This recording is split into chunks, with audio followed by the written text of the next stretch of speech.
Donc augmenter Jean chapitre 14.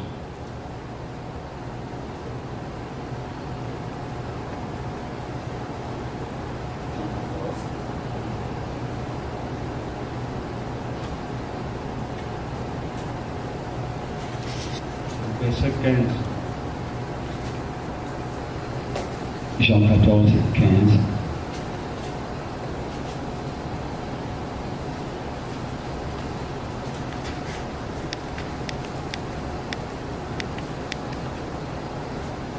Si vous m'aimez, gardez mes commandements. Et moi je prierai le Père et qui vous donnera un autre consolateur, afin qu'il demeure éternellement avec vous. Jean chapitre 17. Jean 17.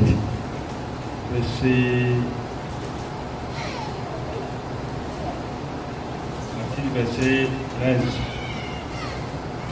Et maintenant je veux à toi, et je dis ces choses dans le monde, afin qu'ils aient en eux ma joie parfaite. Continuez. Je leur ai donné ta parole, et le monde les a haïs parce qu'ils ne sont pas du monde. Continuez. Comme moi, je ne suis pas du monde. Je ne te prie pas de te ôter du monde, mais de les préserver du malin. Ils ne sont pas du monde comme moi. Je ne suis pas du monde. Sanctifie-le par ta vérité, ta parole et la vérité. Comme tu m'as envoyé dans le monde, je les ai aussi envoyés dans le monde. Et je me sanctifie moi-même pour eux, afin qu'ils aussi soient sanctifiés par la vérité. Ce n'est pas pour eux seulement que je prie, mais encore pour ceux qui croient en moi par leur parole, afin que tous soient un, comme toi, Père, tu es en moi, et comme je suis en toi, afin qu'on le soit un en nous, pour que le monde croie que tu m'as envoyé. Amen. Amen. Que Dieu bénisse sa parole. Amen. Et nous allons nous mettre debout sous concentration. Nous allons chanter sous concentration. Après, quand nous allons écouter la parole de Dieu. Je suis très content. On a commencé, je crois, 5 à 6 personnes. Nous avons prié comme 1000 personnes. Et aussi, nous avons chanté. Et nous allons fermer nos yeux. Nous allons chanter sous concentration. Et chaque fois, lorsque tu viens dans la maison de l'Éternel, la première des choses, c'est la concentration. Pour être en sa présence, pour être agréé, pour bien écouter aussi le Seigneur, il faut se concentrer. Les choses de Dieu, ce ne sont pas charnelles, ce sont des choses sacrées. Chaque fois, lorsque nous nous présentons, il faut chercher d'abord être concentré. Nous allons fermer nos yeux. Nous allons chanter. Et je vais préférer avec le frère Junior. Et fermons nos yeux. Hosanna, Alléluia, Alléluia. Hosanna, Alléluia, Nzambe na Mose. Hosanna, Alléluia, Alléluia. Hosanna, Alléluia, Nzambe na Mose. Oh, Hosanna, Alléluia, Alléluia. Hosanna, Alléluia, Nzambe na Mose. Hosanna, Alléluia, Alléluia. Hosanna, Alléluia, Nzambe na Mose. Oh, Hosanna, Alléluia, Alléluia. Hosanna, Alléluia, Nzambe na Mose. Hosanna, Alléluia, Alléluia. Hosanna, Alléluia, Nzambe na Mose. Kolo Yesue, Nalukiyo Yesu Masiya Nzambe, Nalukiyo, Kolo Yesue, Nzambe, Nalukiyo, Yesu Masiya. Oh, Nalukiyo.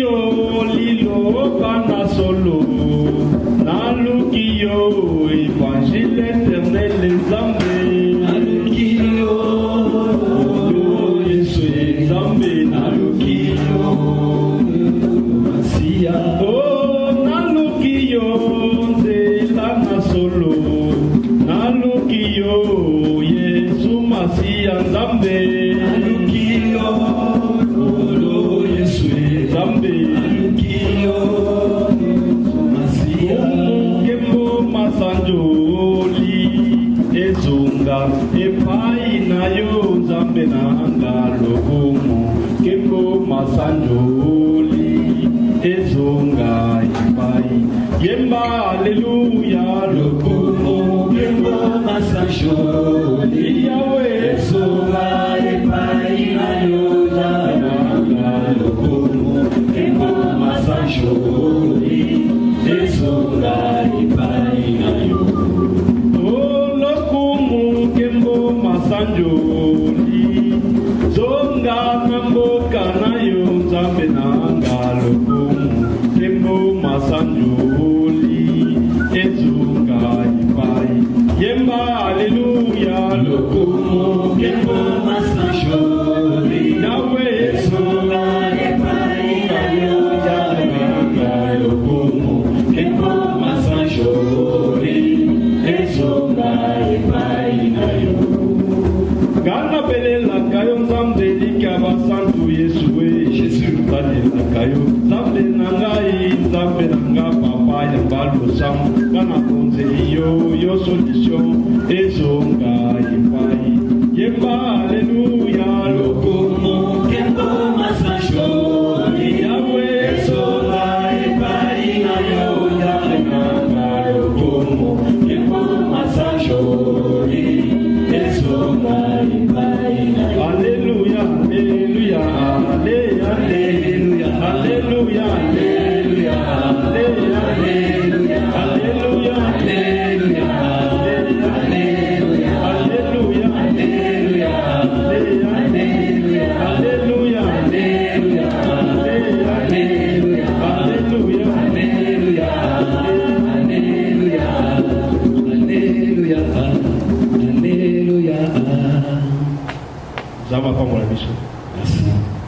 Nous allons nous mettre. Amen. Et je crois la fois passée, c'est pour ceux qui sur le point de l'intercession, c'est là où on s'est arrêté la fois passée, c'est l'intercession. Juda, il était l'un des fils de Jacob. Donc il est quatrième d'entre les fils de Jacob. Et tous les fils de Jacob représentaient que le Seigneur Jésus-Christ. De Ruben à Benjamin. Et lorsque Joseph avait reçu ses frères, il y avait un frère cadet qui était resté avec son frère, il s'appelait Benjamin. Et Joseph avait envoyé ses frères pour prendre leur petit frère pour l'amener aussi en Égypte. Mais c'était difficile pour leur papa de permettre son fils Benjamin de descendre avec ses frères en Égypte. Parce que selon Jacob, il croyait peut-être qu'il avait perdu Joseph. Il avait peur aussi de perdre son fils Benjamin, le fils de sa femme Rachel, la femme que Jacob avait aimée. Parce que l'autre, Léa, si Jacob s'est épousé avec Léa, c'est à cause de ses parents. C'était à cause de la loi de ses pères. Maintenant, Rachel, c'est la femme de l'amour. C'est-à-dire Jacob avait deux femmes et une femme que Jacob avait gagnée après le travail et une femme que Jacob avait aimée, la femme de son amour, c'était Rachel. Ici, Jacob représente Elohim Yehoshamaché. Et ces deux femmes représentent les deux peuples. La femme de l'amour de Dieu, c'était Israël, le peuple qui était aimé plus que tous les peuples de ce monde. Et la femme que Jacob avait gagné grâce au travail, c'est l'Église que Christ a gagné après la bataille de la croix. Et nous croyons que c'est Jacob représente Christ, avec tous ses fils aussi représentent le Seigneur. Parce que Jésus-Christ avait dit un jour, moi et le Père, nous sommes un. C'est-à-dire le Père et le Fils, c'est une même personne. C'est pourquoi dans notre évangile, nous ne confessons pas qu'il existe trois dieux. Mais nous avons qu'un seul Dieu avec plusieurs attributions. Mais les attributions que tout le monde connaisse, comme le Père, Fils et le Saint-Esprit, c'est les trois rôles que Dieu a joués clairement à l'ennemi. C'est-à-dire, en tant que Père, c'est parce qu'il est créateur. Parce lui qui est le Père de toute l'humanité. Parce que la Bible a dit que Jésus-Christ était parmi les descendants. Il était de la descendance de Joseph. Joseph ainsi de suite jusqu'à David, jusqu'à Adam. Et la Bible dit Adam aussi fils de Dieu. Lorsqu'on parle de fils de Dieu, nous voyons Adam jusqu'à nous aujourd'hui. C'est-à-dire la descendance des fils de Dieu, c'est la descendance d'Adam. Mais le fils des hommes, c'est la descendance de Caïn. Que Dieu bénisse. Les gens n'arrivent pas à comprendre, ils pensent peut-être que les enfants des descendances des fils de Dieu, ce sont les anges. Et les descendances des fils des hommes, c'est nous. C'est pas ça. Dieu n'a jamais appelé un ange son fils.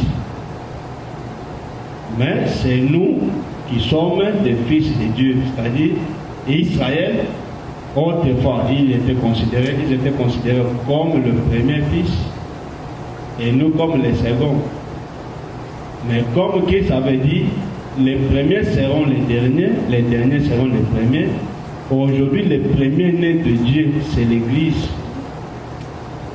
Et c'est l'Église qui sera enlevée premièrement. Parce que nous, les nations, nous étions considérés comme étant une prostituée autrefois, comme les chiens. Mais il est écrit, premièrement dans les royaumes des cieux, ce sont les prostituées qui vont dévancer. C'est-à-dire, des prostituées là, c'est nous les nations. C'est l'Église qui seront d'abord sauvées premièrement comme des premiers-nés. Après quoi viendra d'autres prémices après l'enlèvement de l'Église. C'est pourquoi il a fallu la chute d'un premier-né pour la délivrance d'un autre. C'est-à-dire les premiers-nés de l'Égypte sont nés. Par sa mort, nous aussi les premiers-nés nous sommes sauvés. Regardez son loué. Judas représentait Jésus-Christ comme tous ses frères. Tous représentaient le Seigneur Jésus-Christ. Le dimanche passé, j'avais dit ceci. Judas avait 3 fils. Selon Genèse chapitre 38. Nous allons lire un peu. Genèse chapitre 38. Genèse 38.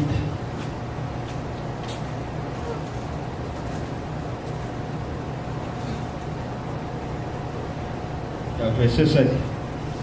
Genèse 38, verset 7. Et premier-né de Judas était méchant aux yeux de l'Éternel. Le premier-né était méchant aux yeux de l'Éternel. Et l'Éternel le fit mourir. L'Éternel le fit mourir. Alors Judas dit à Onan, va vers la femme de ton frère. Maintenant le second fils vient, et le deuxième plutôt. Judas dit, va vers la femme de ton frère. Épouse-la comme beau frère. Et suscite une descendance à ton frère. en sachant que cette descendance ne serait pas à lui, s'essuya à terre lorsqu'il allait vers la femme de son frère, afin de ne pas donner la descendance à son frère. Ce qu'il faisait était mauvais aux yeux de l'Éternel, qu'il le fit aussi mourir. Alors Juda dit à sa belle-fille Tamar, reste veuve dans la maison de ton père jusqu'à ce que mon fils Sheila soit grand. Car il se disait, celui-là aussi va mourir comme ses frères. Tamar s'en alla et resta dans la maison de son père. Bien des jours s'écoulèrent, et la fille de Shua, femme de Juda, mourut. Lorsque Juda fut consolé, il monta Timna vers ceux qui tondaient son petit bétail. Lui et son ami Ira d'Adulamite, on les rapporta à Tamar en disant, voici ton beau-père qui monte à Timna pour tondre son petit troupeau. Alors elle retira ses habits de veuve et se couvrit d'un voile dont elle s'enveloppa et s'assit à l'entrée de Naïm sur les chemins de Timna, car elle voyait que Sheila était devenu grand alors qu'elle-même ne lui était pas donnée pour femme. Juda la vit et l'a pris pour une prostituée parce qu'elle avait le visage couvert. Que Dieu soit loué. Ici, nous voyons Juda avec ses trois fils. Le premier fils est allé vers la femme. Il n'a pas eu la capacité de donner la vie à la femme. Ensuite, le deuxième est venu encore. Et tous les deux, ils étaient des méchants. Ils étaient des brigands même. Maintenant, le troisième, Juda, craignait peut-être qu'il peut perdre aussi le troisième comme ses premiers frères. Mais lorsque sa femme était morte, Tamar a dit, maintenant moi-même je vais me présenter à mon beau-père parce qu'il est fils de me donner Sheila. Pendant que Sheila, il est déjà devenu grand. Maintenant, cette femme portait les vêtements de veuvage. Et c'est ce que Juda voyait peut-être que ma belle femme et ma belle sœur et ma belle fille portent des vêtements de veuvage. Mais à la porte de Timna, c'était une prostituée qui était assise et Juda l'avait enviée. Et directement, Juda avait promis quelque chose. Mais Tamar lui demanda son cordon, son bâton et aussi son cachet. En attendant la promesse, il faut d'abord saisir le présent avant d'attendre l'accomplissement de la promesse. Saisir d'abord les frères. Parce qu'il y a une promesse, mais vous attendez la promesse. Mais il faut des preuves d'ici. C'est ce qui s'est passé au temps de Josué et Caleb. Lorsqu'ils sont allés explorer Canaan, ils ont amené la bonne nouvelle. Pendant que les 10 espions, et ils ont amené le message de découragement. Les 10 espions. Cela représente la loi qui avait dit commandement. Les messages de découragement. Mais maintenant, les 2 espions, Josué et Caleb, ils représentent la loi et les témoignages. C'est-à-dire, ils représentent la grâce. Lorsque la loi, les sacerdotes lévitiques amènent le découragement, mais la nouvelle alliance, les messages de la grâce amènent l'encouragement et la force. C'est le Seigneur Jésus-Christ. lorsque la femme est condamnée pour être lapidée, mais la grâce de Jésus-Christ lui donne la justification de la femme. Que Dieu bénisse. Jésus-Christ est amour. Les défauts qui étaient dans la loi bien-aimée, c'était manque de la justice et la miséricorde. C'est ce qui manquait dans la loi de Moïse. Mais Jésus-Christ est amour. Jésus-Christ est le pardon. C'est ça la force du message de la grâce, l'amour et le pardon. Que Dieu bénisse. C'est ça la force de notre Dieu. Le pardon et l'amour. Nous avons des promesses, mais avant d'atteindre ces promesses, il faut saisir d'abord des signes et des prêtres.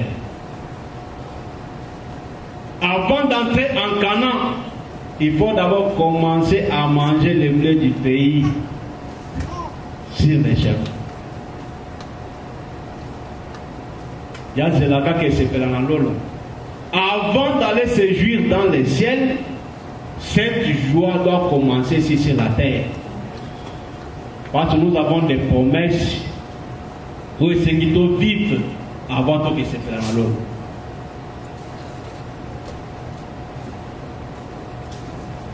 Voilà pourquoi, bien aimé dans le Seigneur,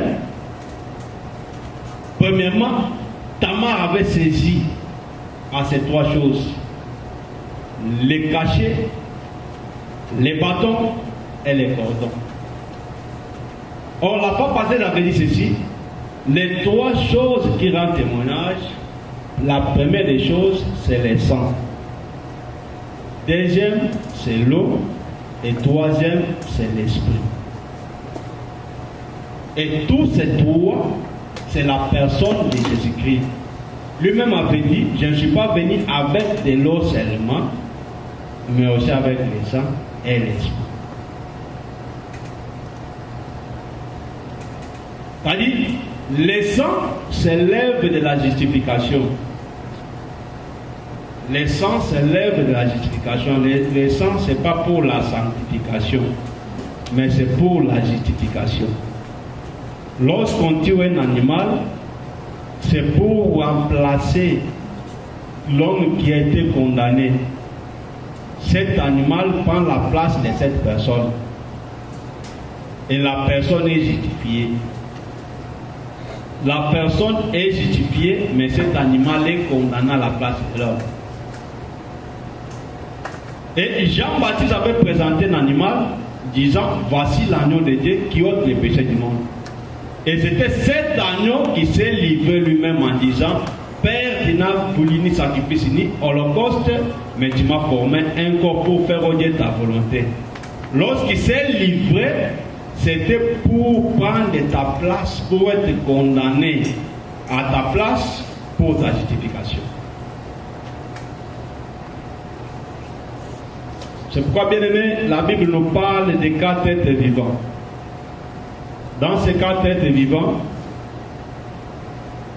nous voyons, il y a une figure de l'homme, du bœuf, lion et aussi de l'aigle.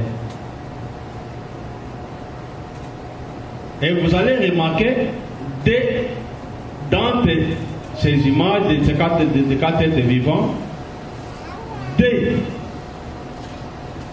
leur travail est de verser le sang. C'est les lions et l'aigle.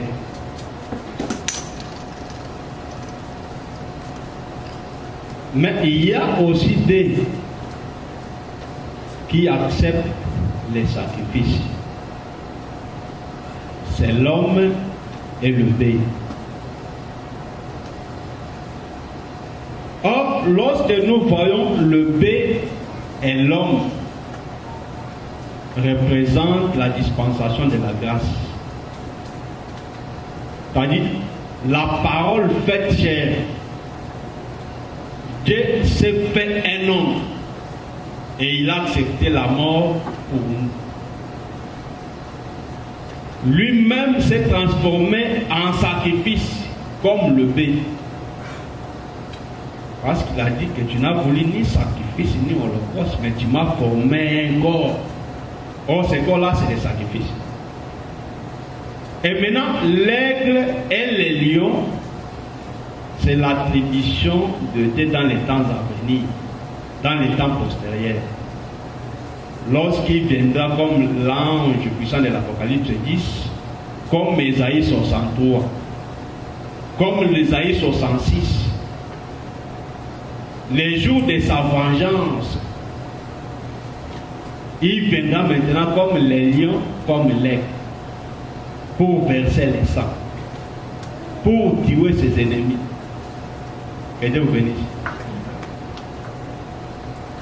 C'est pourquoi ces quatre êtres vivants, comme le Seigneur Jésus-Christ, j'avais dit qu'ils représentent Gabriel et Michael. Gabriel, c'est le messager. Et Michael, c'est le guerrier. Aujourd'hui, lui, il est en train d'annoncer la bonne nouvelle comme étant un messager. Pour préparer sa femme, pour préparer son épouse, son église. Après l'enlèvement, directement, il change. Il devient directement lion et aigle. Il change directement à Michael. Le même trône de la grâce aujourd'hui, qui deviendra autrefois les trônes du jugement et les trônes de la condamnation.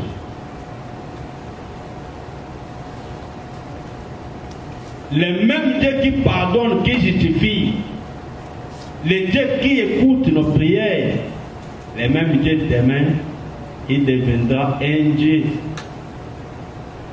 incrédible pour entendre l'exaucement de prière des saints. Parce que d'autres saints seront enlevés, il y aura d'autres saints qui vont rater l'enlèvement. Et ces saints auront la capacité d'entendre la bonne nouvelle prêchée par les deux témoins. Ceux qui sont vivants, ils écoutent. Si l'enlèvement ne prend pas lieu aujourd'hui, nous tous nous allons dormir, nous allons nous reposer, et il y aura d'autres générations qui viendront. Et si peut-être l'enlèvement prend lieu à ces temps-là, les vivants de ces jours-là, et vont suivre les messages des témoins comme ça. C'est pourquoi, de préférence, mon frère, ma soeur, il ne faut pas rater l'enlèvement. Si tu rates l'enlèvement, tu es perdu. Même les saints qui vont croire au message des deux témoins, ils vont souffrir sérieusement. Si aujourd'hui nous souffrons pendant les temps de la grâce, mais après l'enlèvement, c'est le commencement des temps de douleur. Tu crois au message des témoins, mais tu es torturé. Parce que ce temps-là sera le temps de l'accomplissement de Daniel chapitre 3. Les statues de Babylone est dressé. Et tout le monde sont obligés à adorer. Mais il y a un groupe de 3 jeunes qui étaient fermes, qui ont refusé de faire l'adoration de cette statue. C'est la même chose avec les 144 000. Les 144 000 qui vont croire au message des deux témoins. Ce sont l'accomplissement de Meshach, Shadrach et Abednego. Ils seront jetés dans le feu à cause de leur fermeté. Mais le 4e viendra pour faire leur délivrance. C'est-à-dire, Lorsqu'on parle de ces trois, nous voyons Israël qui est assis dans le message de la loi, les psaumes et les prophètes. C'est-à-dire, les deux témoins vont prêcher le message de la grâce après nous en Israël, mais il y aura aussi quelques membres des nations qui vont participer, qui vont croire aussi à ces messages. Aujourd'hui, c'est notre tour des nations, mais il y a aussi quelques membres d'Israël qui font aussi parmi et partie du membre de l'Église. Et ils seront enlevés avec nous. Et lorsqu'on parle du fait, c'est la souffrance, la tribulation. Les faits représentent aussi le Saint-Esprit, les faits représentent la parole, ainsi de suite. Mais le fait dont on parle ici, ça représente la souffrance et la tribulation. Ils seront torturés. Bakonyo kola bango, batoswa koboya kwadore ekekoana ekozala. Tango antichrist akomi tombola. Nasima koboma les deux témoins na 3 ans et demi à liboso. Yemo konza bakotikele temps ya korégner na mokili oyo. De tango manifestation babilembo oyo zoyoka Apocalypse 20 14 adolo beba 666 wana ekozala manifeste na temps wana. Et tango ekozala manifeste ekozala badete me bazali lisusu bakufaki enlèvement salamaka déjà pe moté moko aza susu na mokili te. Moté ata moko aza susu na mokili te. Moto akosala lelo prière pas aza lisusu te. Et l'antichrist doit faire tout parce qu'il n'a plus encore la parole, il n'y a pas un serviteur de Dieu, le Saint-Esprit est absent, aucune protection. C'est alors le 4e qui viendra pour la délivrance d'Israël, c'est Juda. Parce que Juda, dans les listes des fils de Jacob, Juda est le 4e. C'est pourquoi lorsque j'ai entendu la voix disant qui est digne de prendre les livres d'Aaron pour les sorts, j'ai regardé dans les ciels, sur la terre, sous la terre, n'a vu aucun nom, aucun ange.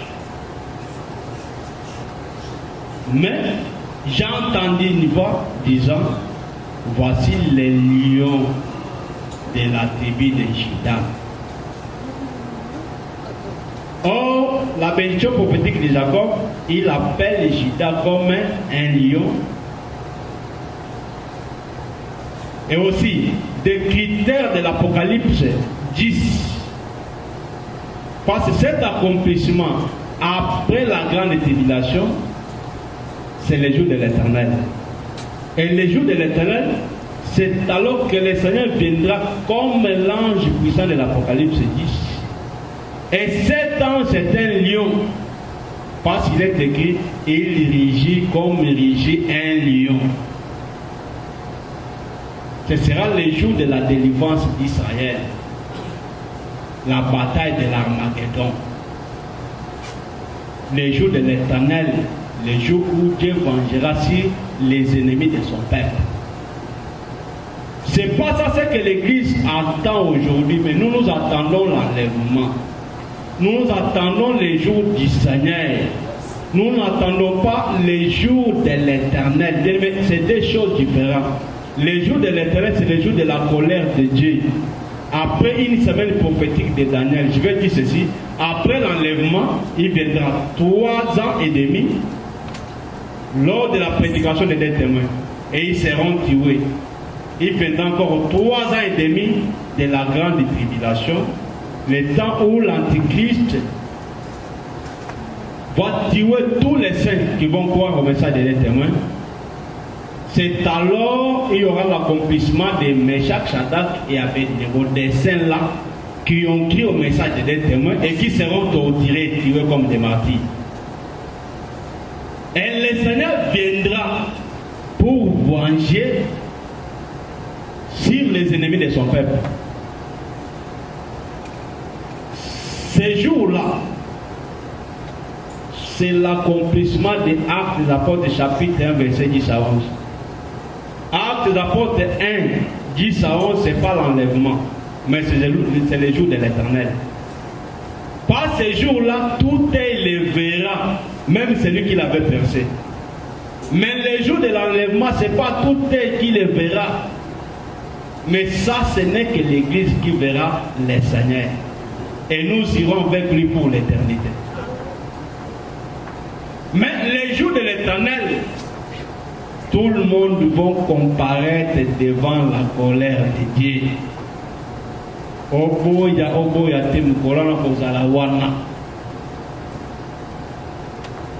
Il y a un cantique que les gens chantent.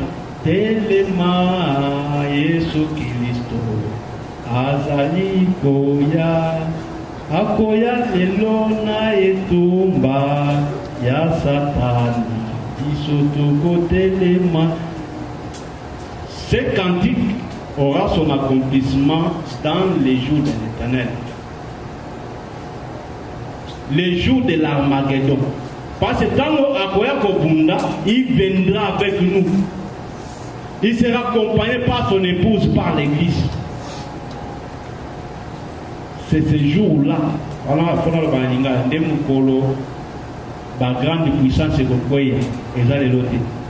Nous colons va humilier quand le Seigneur viendra, comme les crocodiles. Oya mona keloko moko makasi nati na liboso na ye. Adomona ngo loko le sobe. Ozo kache moto eziki mbala moko. Tukola bado kumisa kore, bado kumisa rechiko. Tout c'est le diable qui est en train de se préparer contre les Seigneurs. Et ko salama na mokolo moko te na tala biso. Bango doit se préparer contre notre armée.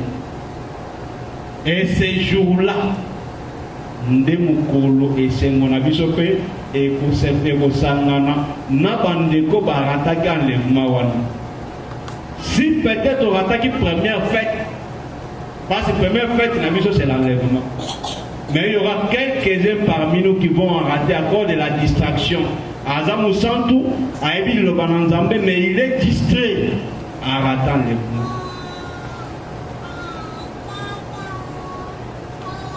Aïe qu'on doit pas la première résurrection pour à mon avis son ami. Alors tu peux comprendre que sur la makambo tout le monde a une première fête. Et vous savez le temps de l'enlèvement Nzambe azota mukongo na mokili. Ezala yo musanto kondimelite badete me bakonyo kolayo. Nyoso Satan ko sala wana ko sala. Soka katonda mundambu wana mitali yo. Mais aujourd'hui, nous sommes sauvés sans condition, mon frère. Sans condition, ma soeur. La seule chose de croire à Jésus-Christ, c'est pratiquer sa parole. Et lequel Seigneur Jésus-Christ dont je parle, c'est l'évangile éternel. C'est la sainte doctrine. Le seul chemin de la vie éternelle, c'est la parole pure, la parole sans mélange. Que Dieu vous bénisse. Judas, c'est le Seigneur Jésus-Christ. C'est lui qui est l'intercesseur par excellence. C'est pourquoi en Jean chapitre 17, lui-même a dit, Père, je prie pour... C'est-à-dire, il prie pour les autres. C'est un intercesseur. Nous n'avons pas besoin d'un groupe d'intercession. Non. En fait, on a une boîte d'intercession, comme la boîte de sardines, je ne sais pas, boîte d'intercession. Pour intercéder en faveur de qui? Mais nous sommes appelés, toute l'Église, d'amener une vie de prière jusqu'au jour de l'enlèvement. Parce que nous n'avons que des forces qui peuvent nous conduire jusqu'à la victoire, c'est la parole et la prière. Car tout est sanctifié par la parole et par la prière. Nous n'avons pas besoin d'un intercesseur. Mais toi-même, tu es intercesseur de ta vie. C'est toi qui es l'intercesseur numéro 1 de cette Église. C'est toi qui es l'intercesseur pour ta famille. Mais nous avons un intercesseur par excellence. Celui qui prend nos fardeaux. C'est lui qui a dit, venez à moi, vous tous qui êtes fatigués et chargés, je vous donnerai du repos. C'est lui qui prend ta place comme un avocat, le Seigneur Jésus-Christ. J'aime beaucoup Hébreux chapitre 7, verset 25. J'aime beaucoup cette écriture. Hébreux chapitre 7, verset 25. C'est pour ça aussi qu'il peut sauver parfaitement. C'est-à-dire, il y a d'autres personnes qui sauvent, mais pas parfaitement. Peut-être, il y a quelqu'un qui était malade au Congo, il a envoyé son $100 pour sauver cette personne physiquement. Mais les salut parfaits, c'est les salut de l'esprit. C'est lui qui sauve une personne du péché. Parce que le péché, c'est une maladie plus que le sida, plus que le cancer. Pour guérir une personne de cette maladie qui est le péché, il faut la porter le Seigneur Jésus-Christ. C'est le seul qui peut transformer la mort en la vie. Le Seigneur Jésus-Christ. Il a dit ceci, ceux qui s'approchent de Dieu par lui, c'est-à-dire Jésus-Christ est le chemin, Jésus-Christ est la porte. Nul ne peut arriver au Père sans pourtant passer par moi. C'est-à-dire, c'est Jésus-Christ qui est la porte ou le chemin. Les portes du salut, les portes de la vie éternelle, la porte de la bénédiction, la porte des richesses, la porte de toutes choses, la personne de Jésus-Christ. Il a dit ceci, ceux qui s'approchent de Dieu par lui, étant toujours vivants pour intercéder en leur faveur. Bien-aimé, en tant toujours vivant. C'est pourquoi moi je ne crois pas à des cérémonies que d'autres personnes croient. Chaque fois présenter les gens des bois et Jésus-Christ crucifié. Nous savons que Jésus-Christ se fait crucifié, enterré et ressuscité, mais pour le moment Jésus-Christ se vit pour l'éternité. Jésus-Christ est vivant, le Dieu que nous prêchons. Le Dieu que nous croyons, c'est un Dieu vivant. Et si tu l'acceptes, tu as aussi la vie éternelle. Bien, mais on peut se réunir deux personnes seulement. Mais avec le Seigneur Jésus, nous attendons l'enlèvement. Ce qui est important est de saisir le Seigneur et de marcher avec lui et de chercher chaque fois à pratiquer sa parole et faire sa volonté.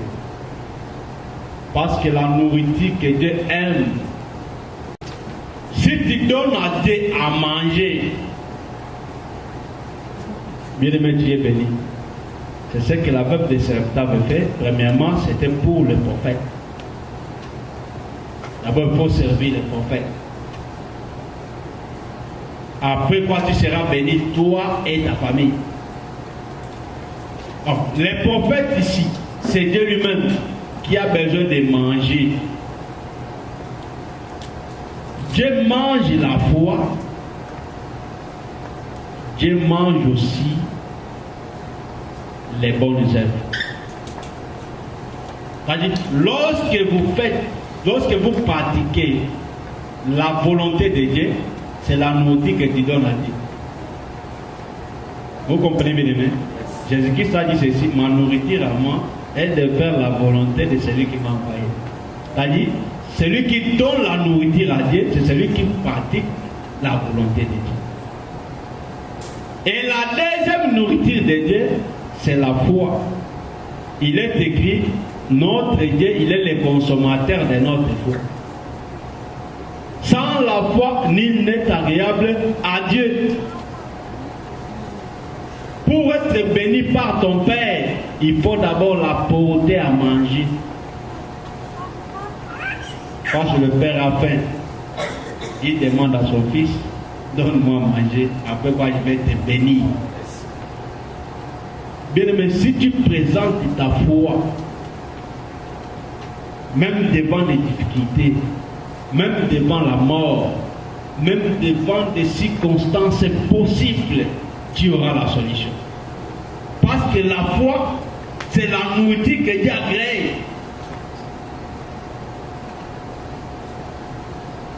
Si vous lisez en Hébreux chapitre 11, vous allez remarquer la force de la foi. Bien aimé, sans la foi, même Abraham, à l'âge de 75 ans, il attendait toujours la promesse. Pourquoi? Parce que Abraham avait la foi. Même Ismaël, l'Abraham a eu Ismaël à 86 ans. Il attendait toujours. Après quoi Dieu est apparu encore 4 ans après. Non, 16 ans plus tard, disant encore que tu peux donner à ta femme Sarah un fils. Et c'est lui-même que je compte comme le fils de la promesse. Abraham a dit, Ismaël vit devant toi. Mais à l'âge de 100 ans, cette promesse est devenue une réalité. Nous attendons l'enlèvement. Même Paul a prêché sur l'enlèvement. Et lorsque Paul prêchait sur l'enlèvement, c'est comme si Paul aussi attendait l'enlèvement après une semaine ou après quelques jours. Mais depuis que Paul est mort, c'est plus de 1990 quelques ans depuis que Paul est mort. Mais jusqu'à aujourd'hui, nous attendons toujours l'enlèvement. Mais tôt ou tard, cette promesse aura son accomplissement. Mais nous mangeons les blés du pays. Et ces blés du pays qui prouvent réellement qu'un jour nous irons. Un jour nous serons en Canaan. Et les blés du pays, c'est la vie éternelle que nous mangeons. La vie éternelle, c'est la parole pure, c'est l'évangile éternel. C'est ça les blés du pays qui prouvent que tous les saints qui attendent cette parole, ils seront enlevés et un jour ils seront dans le ciel. Sans cet évangile, bien-aimé, tu ne seras pas enlevé. Même si dans ce monde il y a 10 000 églises, mais si ces églises ne prêchent pas l'évangile éternel, Dieu ne sera pas influencé par des foules de gens. Mais ce qui influence Dieu bien-aimé, c'est le respect de la doctrine. C'est pourquoi il a dit ceci. Bien-aimé, je vais lire ça pour terminer. J'ai encore du temps. Et Jean chapitre 13. J'aime beaucoup ça. Jean chapitre 13.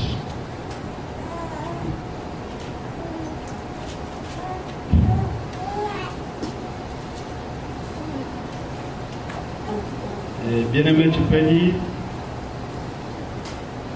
Il y a verset 10.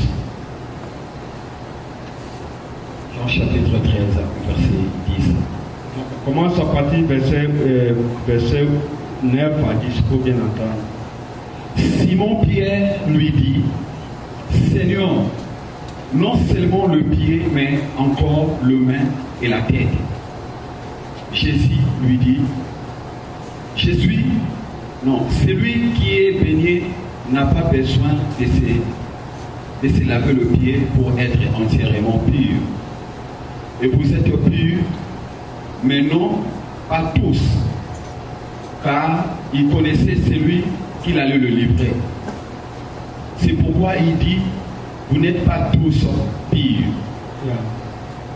Après qu'il ait eu lavé le pied. Tu peux t'arrêter avant que Dieu te bénisse. Amen. Bien-aimé, Jésus a dit ceci, celui qui est banni n'a pas besoin de se laver, sauf les pieds.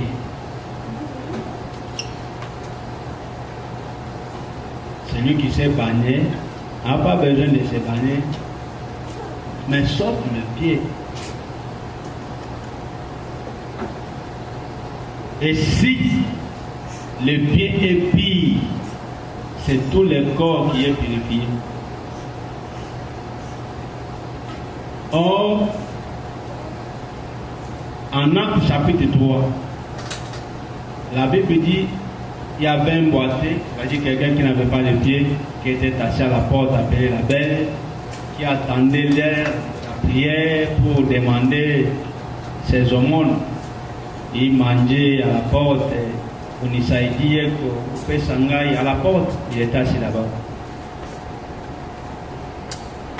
Comme les refoulés de Lubumbashi faisaient en Hollande, on y s'est dit qu'ils étaient assis à demander. Maintenant, lorsqu'il a vu Pierre et Jean, il attendait aussi quelque chose de leur part. Mais Pierre et Jean ont répondu, nous n'avons pas l'or ni l'argent à te donner, mais si nous l'avons, nous les te donnerons. Au nom de Jésus, lève-toi et marche.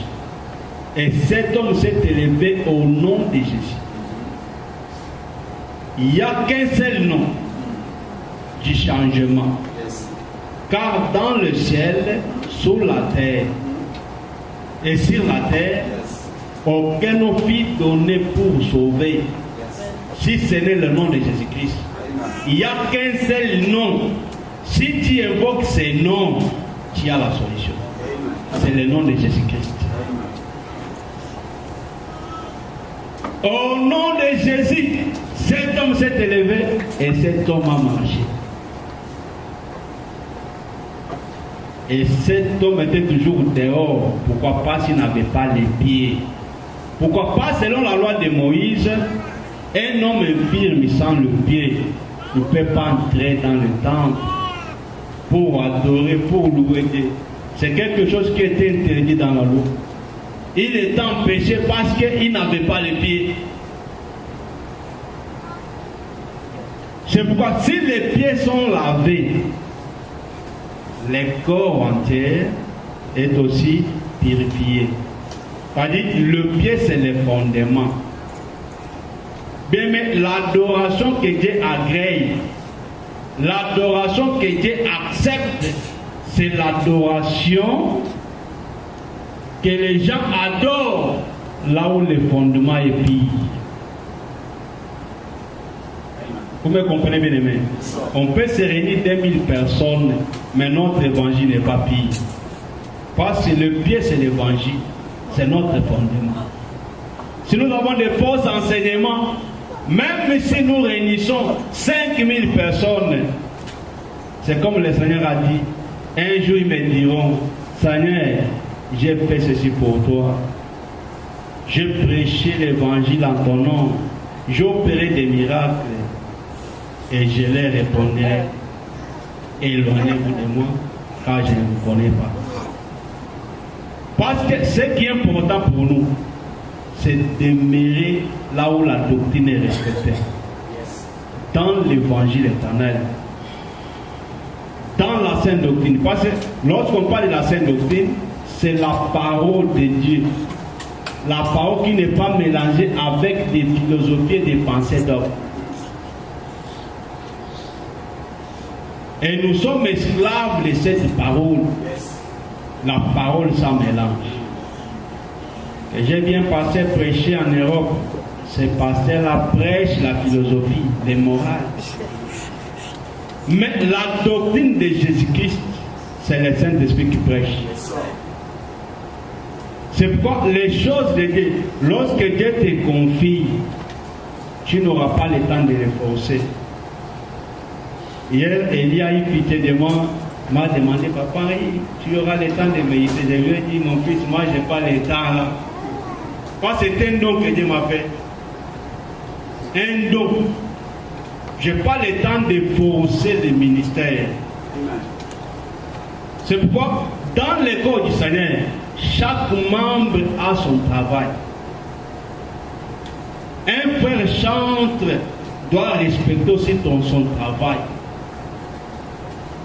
Même si il n'a pas eu le temps de répétition, Mais s'il chante, c'est son don. Celui qui est appelé à diriger le culte, à prêcher l'évangile, à faire les aumônes, que chacun respecte son don. Parce qu'à bientôt viendra le maître qui avait distribué des talents à chacun. Et il demandera à tout le monde, à chacun, le travail que tu as fait avec tes talents. Et tu seras condamné et jugé avec les dons qui est en toi.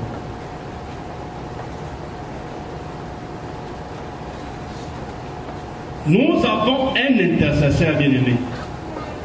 Même si tu es fatigué, mais Jésus-Christ ne se fatigue pas. Même si tu es malade, Jésus-Christ ne tombe pas malade. Jésus-Christ est vivant. Ton avocat ne demande rien comme les avocats de ce monde. Ce n'est que ta foi. Si tu crois, tu verras la gloire de Dieu. Et Martha vit la gloire de Dieu. Après 4 jours, après 3 jours, le 4e jour, il a vu la gloire de Dieu parce que cette femme a vécu. Et il a vu la gloire de Dieu. Ce qui est impossible aux hommes, à Dieu cela est possible.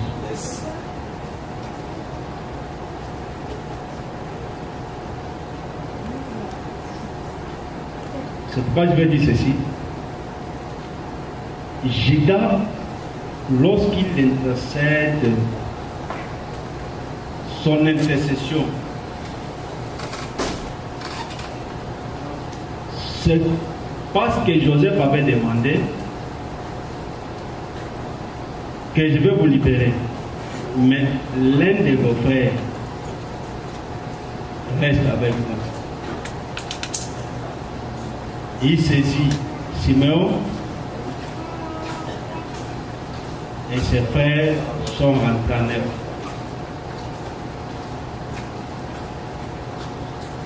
Et avec Benjamin qui était avec leur frère, il était comme 10e. Mais Joseph est resté avec Simeon en Égypte. Et lorsqu'ils sont arrivés là-bas, il y a eu encore la famille. Ils ont dit à leur père, ce monsieur-là nous a dit, votre père, le vieux là, est encore en vie. Et nous l'avons répondu que notre père, ton serviteur, est vivant. Et il a encore demandé, vous avez encore un frère. Si quelqu'un te pose telle question, il faut être prudent. Peut-être qu'il nous connaît. Peut-être cet homme, tu dois être suspect. Il a demandé notre vieux père. Et il avait quel âge? 130 ans à cette époque. Et vous avez encore un jeune frère. Oui. Mais vous êtes des espions. Non, mon Seigneur. Non, mon Seigneur. Tu sais pourquoi? C'était pour l'accomplissement de sa vision. Et même on répondit que ton serviteur notre père. Parce que Joseph avait vu le soleil, la dorée, la lune et les 11 étoiles. Et ils ont confirmé que non, mon Seigneur, et notre serviteur, notre père, ton serviteur. C'était ça l'accomplissement. Et Joseph, lorsqu'il a envoyé dire à leur père tombe en colère. Vous savez que j'ai perdu son frère. Et aujourd'hui, cet homme a encore connaissance que j'ai un fils encore ici. Et il demande encore, mon fils pourrait être tué là-bas. Et l'intercession a commencé. Par divin, rien n'a changé. Et deuxième intercesseur, c'était Judas. C'est-à-dire, le premier intercesseur, Ribin, n'a rien changé. Même avec ses promesses que papa, je vais te donner mes fils, je vais sacrifier mes 2 fils. Rien n'est changé, d'accord. Cela représente les sacerdotes mosaïques, les sacerdotes de la loi et les prophètes, qui n'avaient rien changé. Depuis le péché adamique jusqu'à cette époque-là, jusqu'à Jean-Baptiste, rien n'était changé. Quels que soient des sacrifices, rien n'était changé. Mais Judas, lui, représente le Seigneur Jésus-Christ, parce que même s'est porté garant. Il n'a rien donné, sauf sa propre vie. Toujours en Hébreux chapitre 7, verset 26. Cela nous allons terminer. Hébreux chapitre 7, verset 26. C'est bien un tel souverain sacrificateur qui nous convenait, saint, innocent, immaculé, séparé des péchés et plus élevé que les cieux, qui n'a pas besoin, comme les souverains sacrificateurs, d'offrir chaque jour des sacrifices d'abord pour ses propres péchés, c'est-à-dire d'autres souverains sacrificateurs, donner d'abord les sacrifices pour leur faiblesse. Mais celui-ci s'est offert lui-même parce qu'il était saint, innocent, séparé des péchés, plus élevé que les cieux. C'est lui qui nous convainc d'être un intercesseur pour nous. Quelqu'un qui est séparé des péchés, plus élevé que les ciels. Le véritable Judas. Lorsque Judas s'est tenu devant son père, il a commencé à parler. Directement, Jacob a dit, mon fils, prends ton fils, descends, et ton frère descend avec lui en Égypte. Pourquoi seulement des paroles de Judas? C'est pourquoi celui qui était capable de prendre les livres dans l'ombre des sceaux, c'était que Judas qui était capable. Je vais te dire une chose.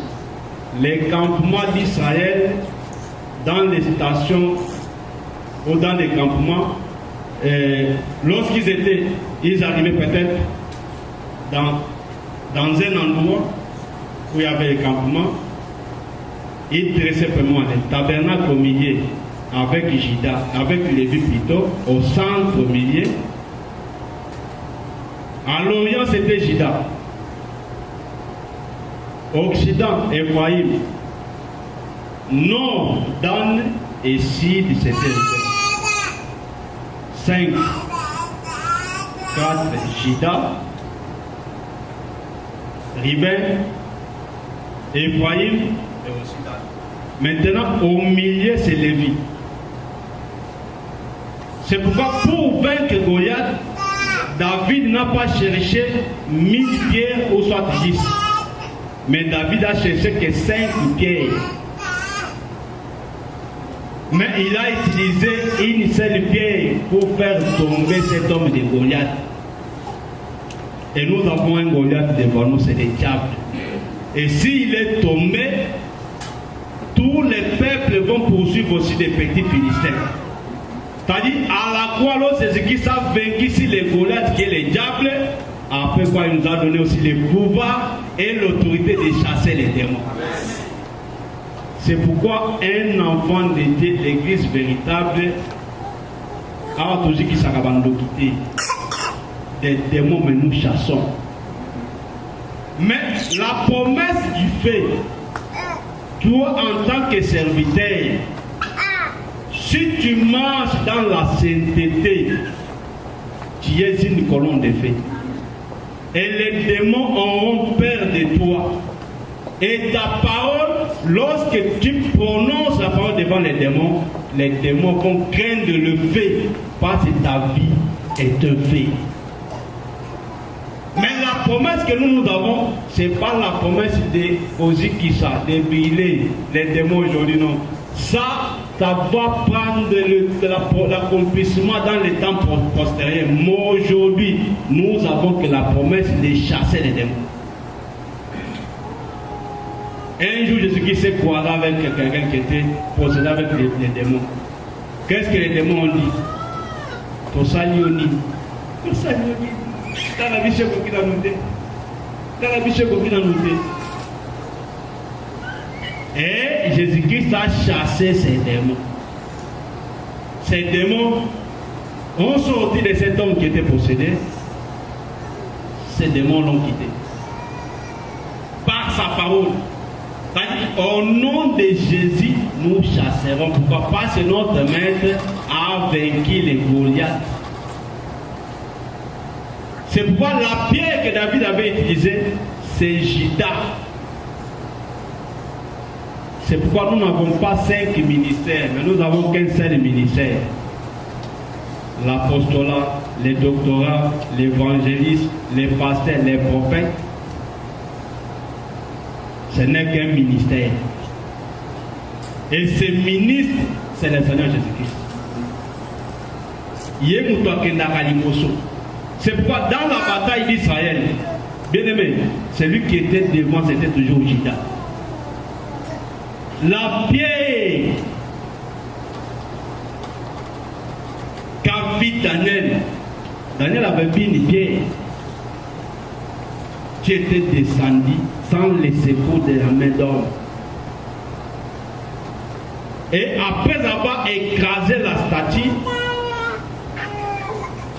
et cette pierre était devenue un rocher. Et cette pierre, c'est le Seigneur Jésus-Christ. Il a dit, tu es pierre, mais si c'est rocher, je bâtirai mon église. 1 Corinthiens chapitre 10, verset 4. Paul a dit quelque chose d'important sur le Seigneur Jésus-Christ. 1 Corinthiens chapitre 10. 1 Corinthiens chapitre 10, verset 4. Je vais terminer là-bas. Il a dit ceci. Et ils ont tous bu les mêmes breuvages spirituels car ils vivaient à un rocher spirituel qui les suivait. Et ces rochers étaient les Christ. C'est pas moi qui l'appelle les rochers. C'est les Écritures. Les rochers des âges qui suivaient Israël. C'était le Seigneur Jésus-Christ. Les rochers des âges. C'est lui la pierre que David avait envoyée contre Goliath. Et cette pierre, c'est Juda. Nous ne pouvons rien gagner sans l'intervention de Juda. Tu peux lire à la maison J chapitre 20, verset 18. C'est très important ces écritures. J chapitre 20, verset 18. C'est aussi ici déjà. J chapitre 20, verset 18. Et nous allons prier. Et la Bible dit,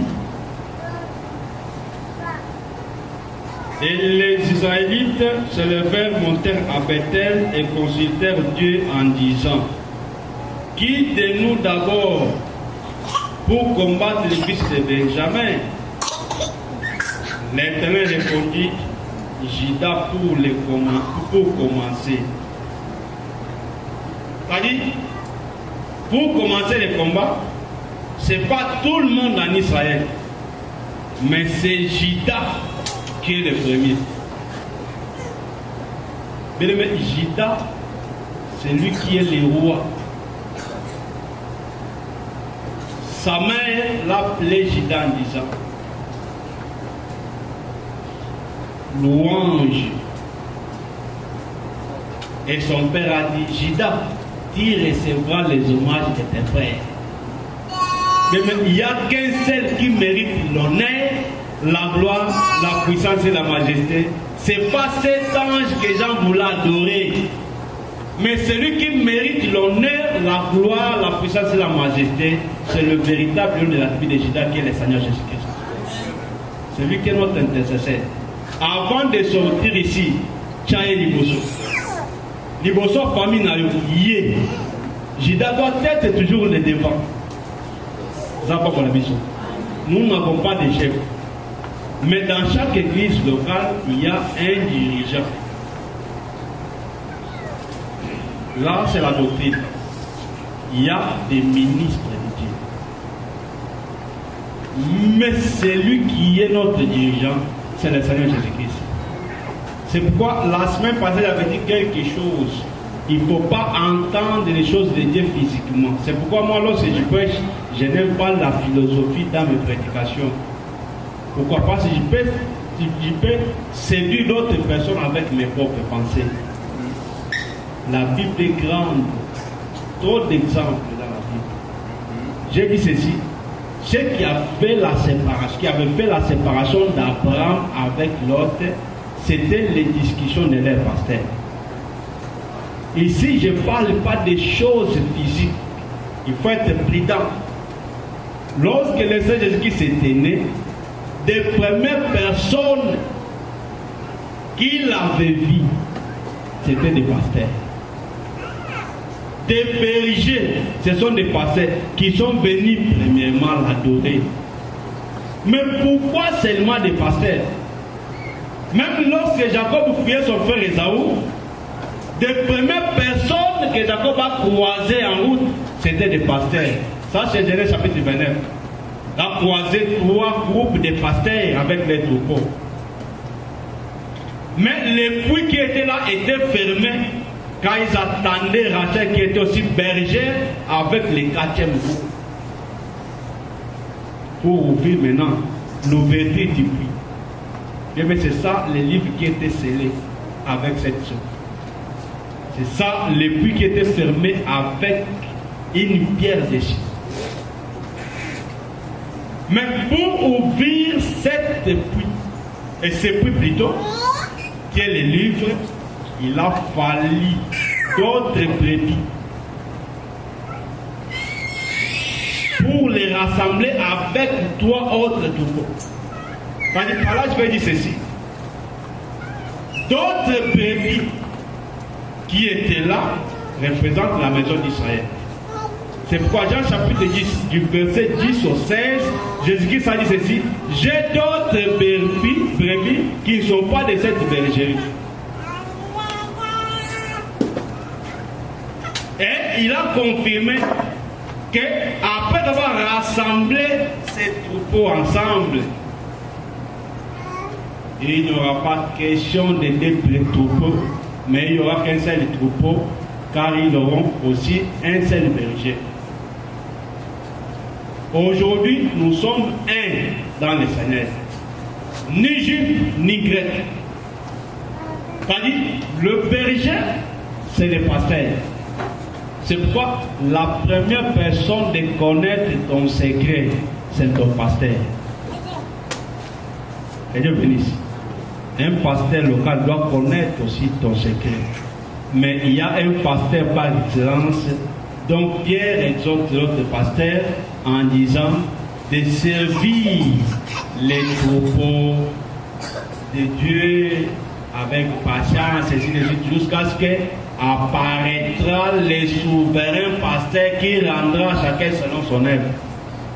C'est-à-dire, le pasteur des pasteurs, c'est le Seigneur. L'Éternel est mon pasteur, je ne manquerai de rien.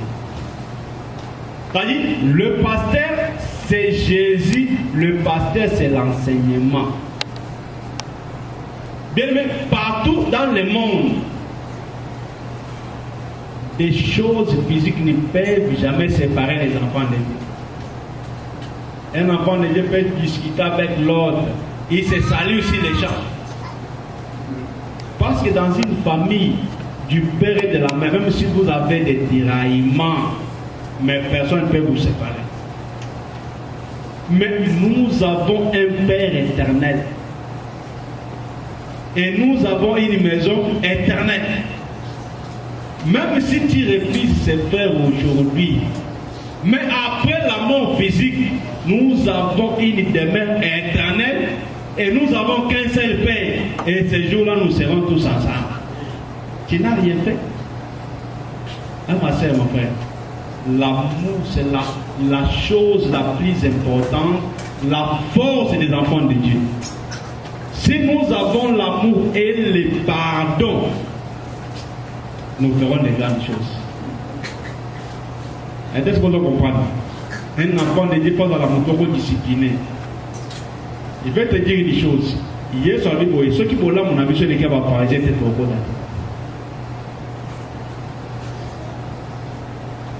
Yes. Je travaille avec un frère branhamiste. Je donne un exemple pour édifier. Un frère branhamiste.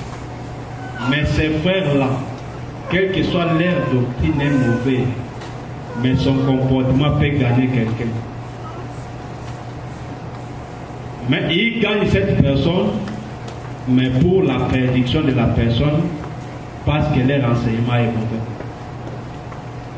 Mais nous qui avons la parole pire, hein, il faut faire un effort de gagner d'autres personnes, aussi par notre vie. C'est très important. La séparation des enfants de Dieu, c'est lorsque l'enseignement des enseignements ne s'attendent pas.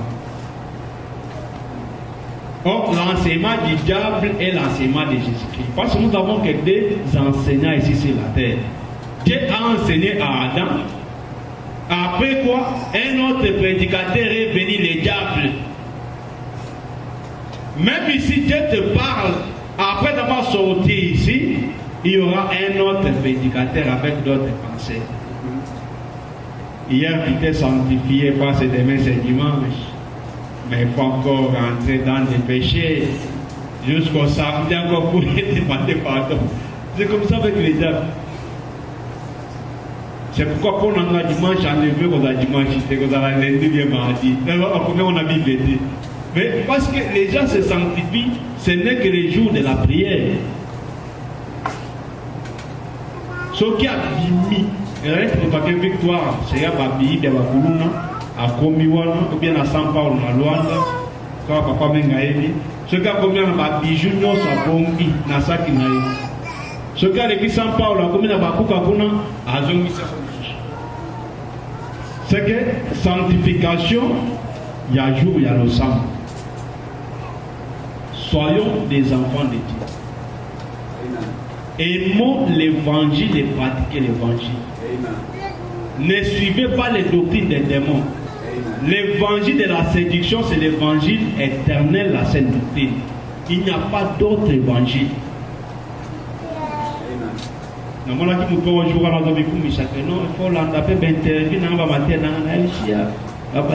Il se confie. Quel genre des enseignements pour me convaincre?